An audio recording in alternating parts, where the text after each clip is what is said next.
आने वाले खतरों को भांपना सीखें। फ्रांसीसी जनरल नेपोलियन ने यूरोप महाद्वीप पर लगभग 20 साल तक अपना कब्जा रखा। इस बीच उन्होंने दर्जनों लड़ाइयाँ लड़ी, हर बार सफलता प्राप्त की, लेकिन रूस पर हमले के वक्त उससे लगभग 6 लाख सैनिक गंवाने पड़े, क्योंकि वो युद्ध में आने वाले खतरों को भांप नहीं पाया। रूस के बाद उससे लिपजिंग में भी हार का सामना करना पड़ा। फिर उसे एल्बा द्वीप पर निर्वासित की जिंदगी बितानी पड़ी, जबकि वो Alexander the great Genghis Khan की श्रेणी में गिना जाता था। उसके बाद नेपोलियन ने जीत के लिए एक गुण विकसित किया जो आप भी विकसित कर सकते हैं। उस गुण को एक्स्ट्रापोलेटरी थिंकिंग कहा जाता है, यानी कि शतरंज के खेल की तरह उसके आगे की 2-3 चालों के लिए वैकल्पिक हल खोजकर रख दिए जाते हैं। फिर नेपोलियन कामयाब हो गए, क्योंकि वो लड़ाई से पहले ही विरोधी की रणनीति भांप लेता था। कुछ ऐसा ही रणनीति आपको अपने लक्ष्य के लिए बनाना होगा, क्योंकि एक सर्वे से पता चलता है कि प्रतिभाशाली लोगों में एक ऐसा गुण होता है जो उन्हें दूसरों से अलग करता है। उस गुण को भविष्य दृष्टि यानी कि विजन कहते हैं। फिर वो उससे आने वाले वर्षों की कल्पना कर लेते हैं। एक पुरानी कहावत है कि दुनिया का हर व्यक्ति अपने भविष्य के रंगीन सपने देखता है, क्योंकि ये एक ऐसी चीज़ है जिसकी वो कल्पना कर सकता है। लेकिन जब उन सपनों को साकार करने की सोचता है, तब वो इससे असंभव मानकर पीछे हट जाता है, जबकि उसे पता है कि असंभव नाम की कोई भी चीज़ नहीं होती है। शक्ति और ऊर्जा को संचित करें। लक्ष्य भौतिक हो या आध्यात्मिक, सबकी अपनी अपनी मंजिल होती है, लेकिन मंजिल तक वही पहुंचते हैं जो अपनी शक्ति और ऊर्जा का सही इस्तेमाल करते हैं। आपने रामायण में पढ़ा होगा कि सीता की खोज के लिए वैसे तो हजारों बानर निकले थे, लेकिन पहुंचे सिर्फ हनुमान जी। महाभारत के युद्ध में कौरवों की सेना लाखों में थी, परंतु जीते सिर्फ 5 पांडव। बुद्धि के आसपास बड़ी संख्या में शिष्य थे, लेकिन उन तक पहुंचे केवल चंद लोग। इसीलिए मंजिल तक पहुंचने के लिए होश में आना होगा, परिवर्तन को अपनाना होगा। होश में आने का मतलब है काम, क्रोध, मद और लोभ से दूर रहना। फिर जब आप होश में होंगे, तब काम को परिश्रम में बदलना होगा, क्रोध को अनुशासन में बदलना होगा और मद तथा लोभ को ऊर्जा में बदलना होगा। सिर्फ हार जाने से आप पराजित नहीं होते हैं, आप तब पराजित होते हैं जब आप हार मानकर पीछे हट जाते हैं। इसीलिए अपनी इच्छा शक्ति को मजबूत रखिए और लक्ष्य के प्रति ईमानदार रहिए, क्योंकि दवाई खाने से कभी कभी फायदा तुरंत नहीं मिलता है, लेकिन मिलता जरूर है। ये मेडिकल साइंस का सिद्धांत है जो जीत और हार के खेल पर भी लागू होता है। मैं आपको एक सच्ची घटना सुनाता हूँ। जर्मनी के एक छोटे से शहर में सफील्ड की तंग और अंधेरी गली में एक बेरोजगार युवक सर झुकाए चला जा रहा था। देखने में वो बिल्कुल शांत था, लेकिन उसके दिमाग में तूफान उड़ रहा था, क्योंकि वो आत्महत्या करने के लिए दरिया की ओर जा रहा था। लेकिन जब वो दरिया के पास पहुंचा तो वहाँ उसे एक नौका दिखाई दी। वो बेधड़क नौका में जा बैठा और बड़ी तेजी से चप्पू चलाने लगा। फिर वो कई दिन तक यात्रा करता रहा। अंत में ऐसी जगह पहुंचा जहां चारों ओर ऊंची ऊंची पहाड़ियां थी और उन पर घनी झाड़ियां लगी हुई थी। युवक ने नौका को किनारे पर लगाया और गिरता पड़ता एक झाड़ी की ओर में लेट गया। लेकिन जब उसे भूख सताने लगी तो वो उठा और उसने कुछ फल तोड़े और उन्हें खाने लगा, मगर फल इतने कड़वे थे कि उसे दरिया पर जाकर पानी के गरारे करने पड़े। परंतु उसकी हैरानी तब बढ़ गई जब वो बिल्कुल ठीक हो गया। उसके बाद वो समझ गया कि ये कड़वे फलों का चमत्कार है। उन फलों के पेड़ों का नाम सिनकोना था।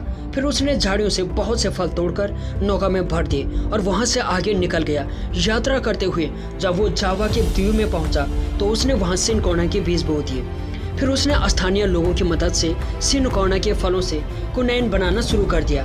धीरे धीरे कुनैन की मांग बढ़ती गई, क्योंकि ये दवाई मलेरिया के बुखार के लिए बेहद लाभदायक साबित हुई थी। फिर जब दूसरा महायुद्ध हुआ तब सारी दुनिया ने कुनैन का 90% हिस्सा उसी युवक से लिया था, जिसने बाद का जीवन अमीरों की तरह जिया। सफलता प्राप्त करने का ये गुरु मंत्र है जो आने वाले खतरों को भांपना और दुनिया को फतेह करने का तरीका बताएगा। चमत्कार करने के लिए कहीं से न्योता नहीं मिलता, बल्कि आपको मौके तलाशने पड़ते हैं। ये सफलता के शिखर पर पहुंचने का मूल मंत्र है, क्योंकि जब आप Dhirubhai Ambani, Warren Buffett, Bill Gates, Henry Ford, Tata और लक्ष्मी मित्तल के शिखर पर पहुंचने की कहानी पढ़ेंगे, तब पता चलेगा कि पहले उन्होंने अवसर को तलाशा, फिर उसे दौलत में परिवर्तित कर दिया। इसीलिए पहले उस मौके की तलाश करें जो चमत्कार कर सके। लक्ष्य ऐसा बनाएं जो आपको खुशी दे। The act of will book में लिखा था, बड़ा लक्ष्य पाना तभी संभव होता है जब आप अपने लक्ष्य का परिणाम पहले से ही तय कर लें और उसे पाने के लिए पूरी क्षमता के साथ प्रयास करें। अगर आपने ऐसा नहीं किया तब तो आपकी स्थिति उस योगी जैसी हो जाएगी जो अपने कई सिद्धियों के लिए विख्यात थे, लेकिन उनकी पत्नी उन्हें बेवकूफ़ मानती थी। वो उनकी महिमा और शोहरत का आनंद तो उठाती थी, परंतु घर में उन्हें ज़्यादा सम्मान नहीं देती थी। ये उसका स्वभाव था, इसीलिए संत उसके व्यवहार से बहुत दुखी थे। एक दिन उन्होंने बिना कुछ बताए अपनी स्थितियों से पत्नी को प्रभावित करने का फैसला किया। उसके बाद अपनी तमाम स्थितियों को एकजुट किया और शहर के बीच ध्यान मग्न बैठने की मुद्रा में उड़ना शुरू कर दिया। फिर उड़ते उड़ते वो उस ऊंचाई तक पहुंच गए जहां कोई उनका चेहरा न देख सके। लेकिन वो अपने घर से दूर नहीं गए, क्योंकि वो चाहते थे कि उनकी पत्नी घर से बाहर आकर उनका ये चमत्कार देखे। थोड़ी देर में ही योगी को आकाश में उड़ते देख शहर की गलियों में हंगामा मच गया। शोरगुल सुनकर योगी की पत्नी भी बाहर आए, लेकिन कोई भी उन्हें ढंग से पहचान नहीं पाया। हर किसी ने उन्हें श्रद्धा से नमन किया और आगे बढ़ गया। उनकी पत्नी ने भी ऐसा ही किया। फिर वो योगी नीचे धरती पर उतरे और अपने घर में प्रवेश कर गए। उनकी पत्नी ने मुस्कुराते हुए कहा, बाहर कोई योगी संत थे जो हमारे घर के ऊपर हवा में उड़ रहे थे। योगी ने अपने पत्नी से पूछा, तुम्हें ये देखकर कैसा लगा? पत्नी ने उनकी तारीफों के पुल बांधते हुए कहा, हकीकत में वही सच्चे योगी थे, लेकिन वो आप जैसे बिल्कुल भी नहीं थे। तब योगी ने कहा, हवा में उड़ने वाला योगी और कोई नहीं था, बल्कि मैं खुद था। पत्नी बोली, तुम झूठ मत बोलो। यदि तुम होते तो सड़क पर क्यों उतरते, घर के आंगन में उतरते। इसीलिए लक्ष्य पाने के लिए अंदर से तैयारी करें, ताकि दूसरे लोगों के साथ आपको भी खुशी मिले। क्योंकि मैंने एक किताब में पढ़ा था, यदि आप जिंदगी में कुछ ऐसा पाना चाहते हैं जो अभी तक नहीं पा सके, तब आपको अपनी इच्छा शक्ति को बढ़ाना होगा, ताकि लोग आपकी सफलता को अपनी आंखों से देख सकें। ये सफलता प्राप्त करने का गुरु मंत्र है, जो आपको हकीकत से सामना करना सिखाएगा। कभी आपने सोचा है कि सफल लोग अधिक सफल क्यों होते हैं? क्योंकि वो सीक्रेट ऑफ सक्सेस जानते हैं, इसीलिए वो सफल होते हैं, जबकि दूसरे लोग असफल हो जाते हैं। फिर उनकी स्थिति उस मकड़ी के समान हो जाती है जो हवा के एक तेज झोंके से नीचे गिर जाते हैं। ऑथर कहते हैं, कुछ साल पहले मैंने एक पुस्तक लिखी थी, why bad things to good people, जिसका अर्थ है कि अच्छे लोगों के साथ बुरा क्यों होता है। फिर उस पुस्तक में बताया गया था कि बुरा इसलिए होता है क्योंकि वो सीक्रेट ऑफ सक्सेस नहीं जानते, और जो जानते हैं वो हर परिस्थिति में सफल हो जाते हैं। एक पुरानी कहानी है, एक युवक काम की तलाश में पटियाला से न्यूयॉर्क पहुंचा, जबकि वो अपने शहर में भी अच्छा काम कर रहा था, लेकिन वहाँ तरक्की की गुंजाइश बहुत कम थी। इसीलिए न्यूयॉर्क पहुंचकर उसने एक डिपार्टमेंटल स्टोर के मैनेजर से संपर्क किया। मैनेजर ने कहा, सेल्समैन की जगह तो खाली है, परंतु तुम्हें इस काम का कितना अनुभव है? युवक ने जवाब दिया, मैं अपने शहर पटियाला में अच्छा सेल्समैन समझा जाता हूँ। मैनेजर बोला, वो तो एक दिन के ट्रायल में ही पता चल जाएगा, फिर तय होगा कि तुम यहाँ काम करने के काबिल हो या नहीं। उस युवक को मौका मिल गया।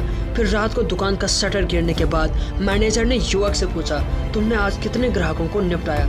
युवक ने जवाब दिया, एक। मैनेजर आश्चर्य व्यक्त करते हुए बोला, सिर्फ एक? लेकिन हमारा एक सेल्समैन लगभग दिन भर में 20 से 30 ग्राहकों को कुछ न कुछ बेच देता है। तुमने सिर्फ एक ग्राहक को निपटाया, आखिर कितने डॉलर का सामान बेचा? युवक ने कहा, 80,000 का। बड़ी रकम सुनकर मैनेजर को आश्चर्य हुआ। उसने कहा, ऐसा क्या बेच दिया तुमने उससे? युवक ने जवाब दिया, पहले मैंने उससे मछली पकड़ने का कांटा बेचा, उसके बाद मैंने उससे मछली मारने की पूरी किट बेच दी। फिर मैंने उस ग्राहक से पूछा कि वो मछलियाँ पकड़ने कहाँ जाएगा। जब उसने ब्लडी नदी का नाम लिया तो मैंने उसे सुझाव दिया कि तुम एक मोटर बोट भी खरीद लो। मोटर बोट को लेने के बाद उससे ख्याल आया कि उसकी पुरानी जीप बोट को ढोकर नदी तक नहीं ले जा पाएगी। तब उसने नई जीप के बारे में पूछा। मैं उसे ऑटोमोटिव डिपार्टमेंट में ले गया। उसने फिर जीप और ट्रॉली भी खरीद ली। मैनेजर ने खुश होकर कहा, वो मछली पकड़ने का कांटा लेने आया था और तुमने उसे इतना सब कुछ बेच डाला। वो युवक आत्मविश्वास व्यक्त करते हुए बोला, क्योंकि मैं मार्केटिंग के सीक्रेट को जानता हूँ। इस कहानी से सीख मिलती है कि सफलता पाने के लिए सीक्रेट ऑफ सक्सेस जानना बेहद जरूरी है, क्योंकि सफलता की ऊंचाइयों पर केवल वही लोग पहुंच पाते हैं जो सीक्रेट ऑफ सक्सेस जानते हैं। इस बात को समझाने के लिए मैं आपको एक कहानी सुनाता हूँ। एक बार दो यात्री पैदल यात्रा कर रहे थे। उनका लक्ष्य धन कमाना और सफलता प्राप्त करना था, क्योंकि ईश्वर के द्वारा उन्हें एक वरदान मिला था कि यात्रा के दौरान असीमित धन मिल सकता है, परंतु हर काम को सावधानी से करें। शर्त ये भी थी कि वो कभी भी अपना स्थान से 1 फुट से अधिक पीछे नहीं जा सकेंगे, नहीं तो तुरंत वहीं गिरकर ढेर हो जाएंगे। दोनों ने अपना आप को खाने की चीजों से लाद दिया और चल दिए। काफी चले, फिर अचानक एक पथरीले सड़क पर चलना पड़ा। वहाँ कई बोर्ड लगे थे जिन पर लिखा था, जो इन पत्थरों को उठाएगा वो अंत में रोएगा।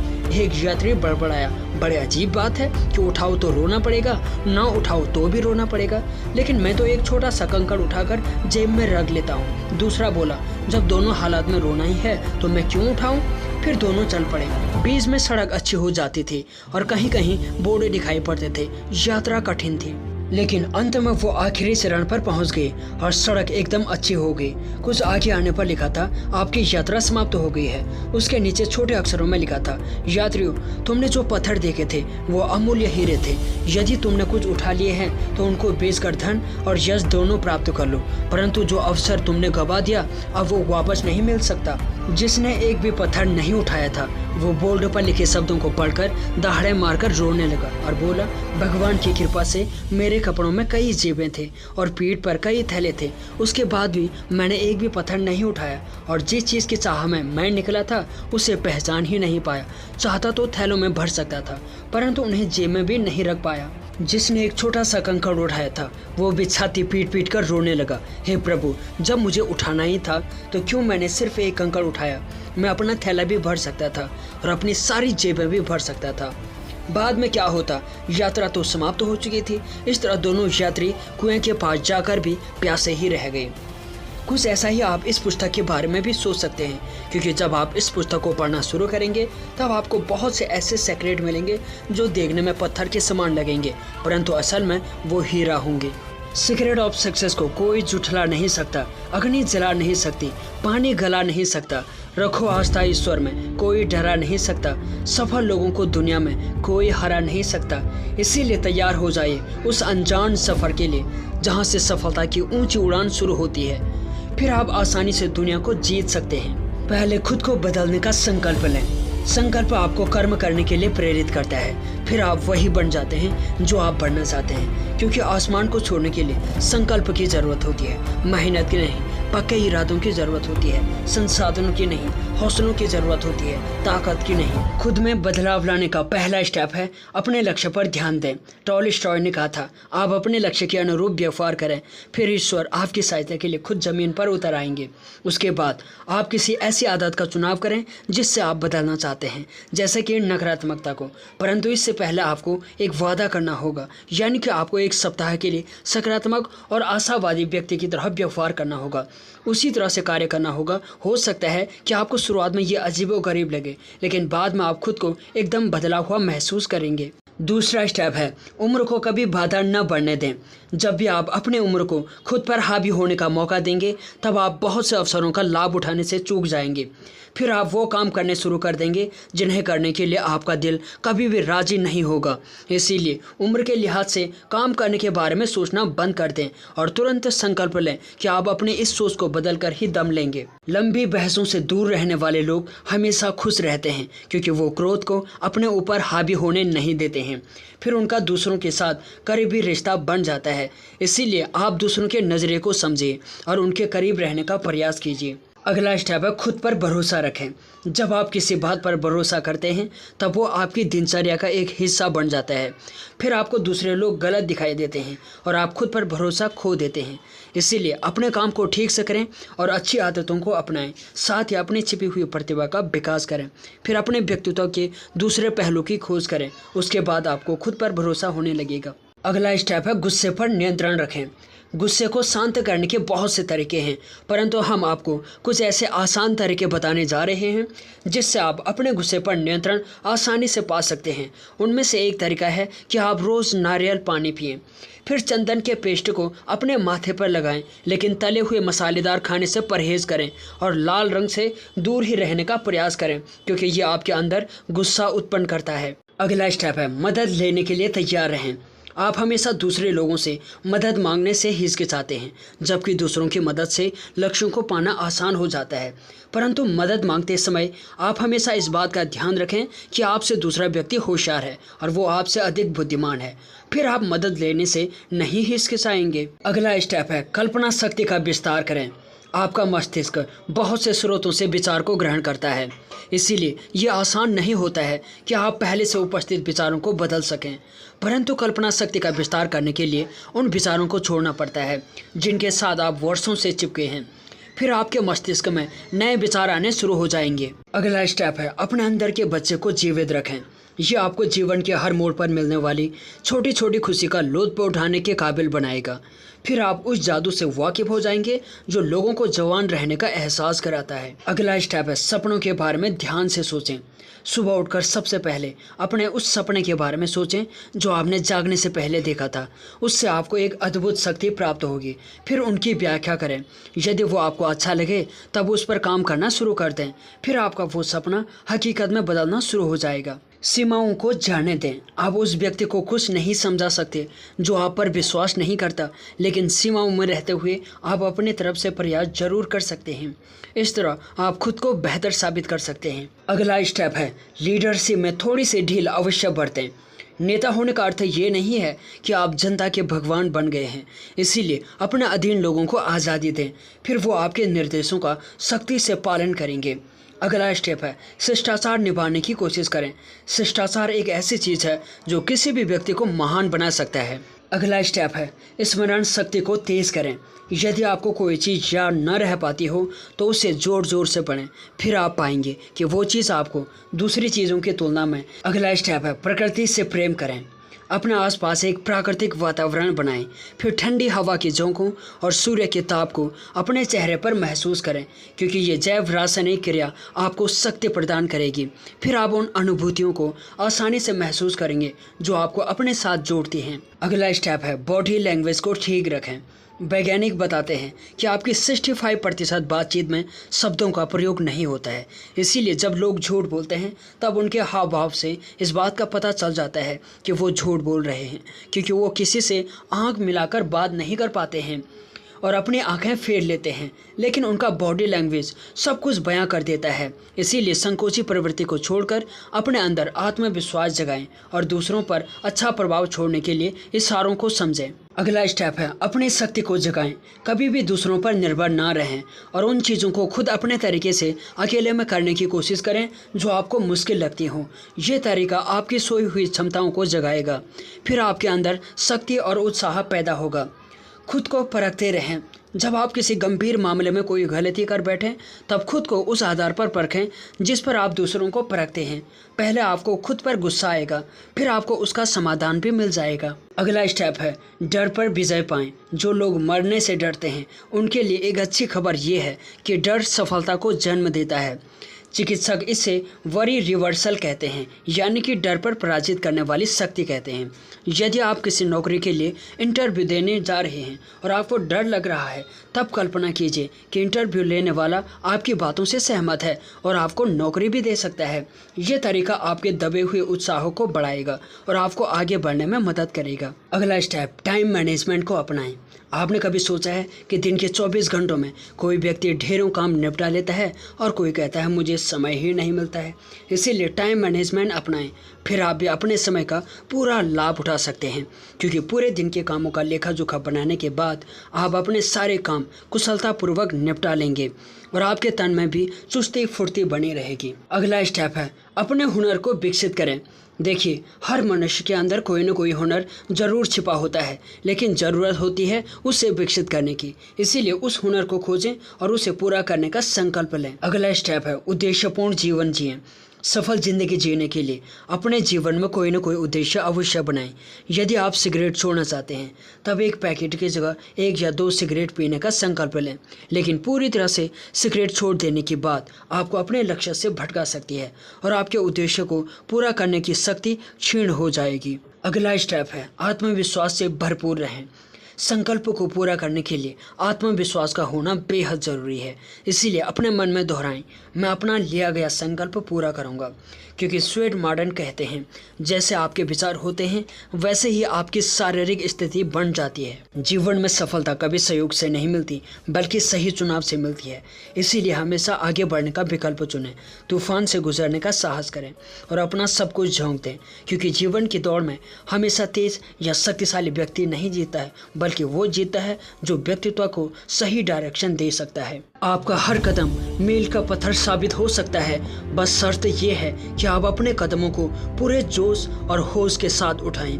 आपका हर सपना साकार हो सकता है, शर्त ये है कि आप उस सपने को अपना लक्ष्य बनाएं। फिर जब खुशी और प्रसन्नता भीतर से बाहर आएगी तब वो अपने साथ लक्ष्य साधने का तरीका भी लाएगी। उसके बाद आप सपने में गाना गाएंगे और सफलता को गीत सुनाकर अपने पास बुलाएंगे। बात उस समय की है जब दूसरा महायुद्ध हुआ था। तब जर्मनी ने हॉलैंड पर हमला करने का विचार बनाया। उस समय जर्मनी की सेना के पास सभी आधुनिक हथियार थे, जबकि हॉलैंड के पास उस तरह के हथियार नहीं थे। फिर जब हॉलैंड में जर्मनी के आक्रमण का समाचार पहुंचा तो लोगों में खलबली मच गई। इतने शक्तिशाली देश से मुकाबला कैसे किया जा सकता था, लेकिन देश को गुलाम भी नहीं बनाया जा सकता था। इसीलिए देश के सभी जिम्मेदार लोगों ने एक निर्णायक समिति बनाई और बैठकर विचार विमर्श किया कि देश को कैसे बचाया जाए। हिटलर की फौज किसी भी क्षण हमला कर सकती थी, लेकिन हॉलैंड समुद्र की सतह से काफ़ी नीचे बसा था। इसीलिए उसे समुद्र के पानी से बचने के लिए समुद्र के किनारे पर बड़ी दीवारें और परकोटे बनाए गए थे। उन्हीं को अपनी शक्ति का साधन मानकर हॉलैंड के जमींदार लोगों ने कहा, हम मर जाएंगे किंतु हिटलर के गुलाम नहीं बनेंगे।